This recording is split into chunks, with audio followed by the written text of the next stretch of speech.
दोस्तों, जिस विषय पर मैं आज बात करना चाहता हूँ, मुझे नहीं लगता कि उस विषय पर बात करने के लिए मैं सही व्यक्ति हूँ, क्योंकि जिस समय की यह घटना है, उस समय ना तो मैं पैदा हुआ था और ना ही उन परिस्थितियों को मैं महसूस कर सकता हूँ कि हमारे देश के लोग कितनी मजबूरी में रह रहे होंगे, उन्हें किन कठिनाइयों का सामना करना पड़ा होगा।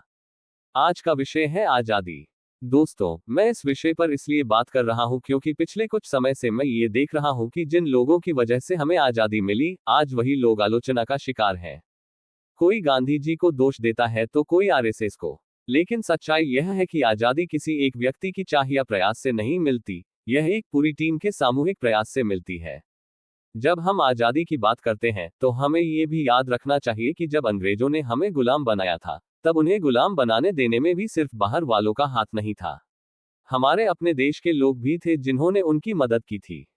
और वे किसी एक धर्म, जाति या प्रांत से नहीं थे, सभी ने किसी न किसी रूप में उनका साथ दिया था। कुछ लोग उनकी नौकरी में थे, कुछ ने उनका साथ दिया और कुछ ने उनकी नीतियों का समर्थन किया। हम आज बैठकर ये तो कह सकते हैं कि किसी ने सही किया या गलत किया, लेकिन हम कभी भी उनकी जगह खुद को रखकर यह नहीं सोच सकते कि उनकी जिंदगी कितनी कठिन रही होगी। वे किन परिस्थितियों में फैसले ले रहे थे। हमें इस बात का शुक्रगुजार होना चाहिए कि हमारे देश में ऐसे नेता हुए जिन्होंने जब भी देश का सवाल आया, तब अपने स्वार्थ से ऊपर उठकर देश को चुना। ये बात हर देश के लिए सच नहीं है।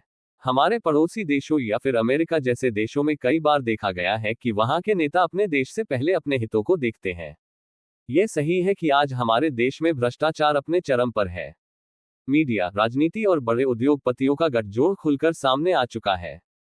सरकार और मीडिया अक्सर कुछ खास लोगों के पक्ष में खड़े दिखाई देते हैं। लेकिन फिर भी यह स्थिति उस दौर से अलग है जब हम गुलाम थे। तब हमारे पास अपनी बात कहने की भी आजादी नहीं थी। हमें ये याद रखना चाहिए कि हमारे पूर्वजों ने अपनी परिस्थितियों के अनुसार जो सही लगा, वही किया। कोई हिंसा के रास्ते पर चला तो कोई अहिंसा पर। कोई आंख के बदले आंख के सिद्धांत पर विश्वास रखता था तो कोई जियो और जीने दो पर।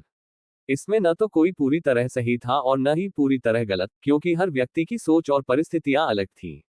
हम यह नहीं कह सकते कि किसी ने गलत किया या सही, लेकिन यह जरूर कह सकते हैं कि सबने अपने हिस्से की जिम्मेदारी निभाए और उसी का परिणाम है कि आज हम एक आजाद देश में खड़े हैं।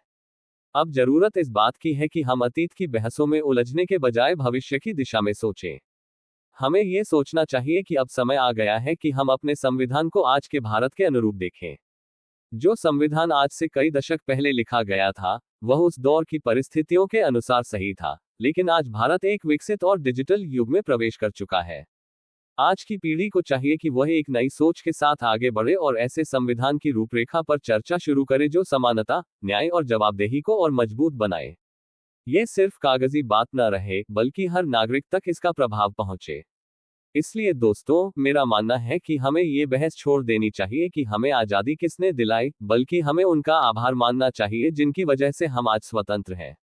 और साथ ही हमें एक नई मुहिम शुरू करनी चाहिए, एक ऐसे नए संविधान की रचना की, जो आने वाले 100 वर्षों के लिए हमारे देश को मानसिक, सामाजिक और आर्थिक रूप से मजबूत बना सके। आपकी क्या राय है, जरूर बताएं, क्योंकि सवाल अभी बाकी है।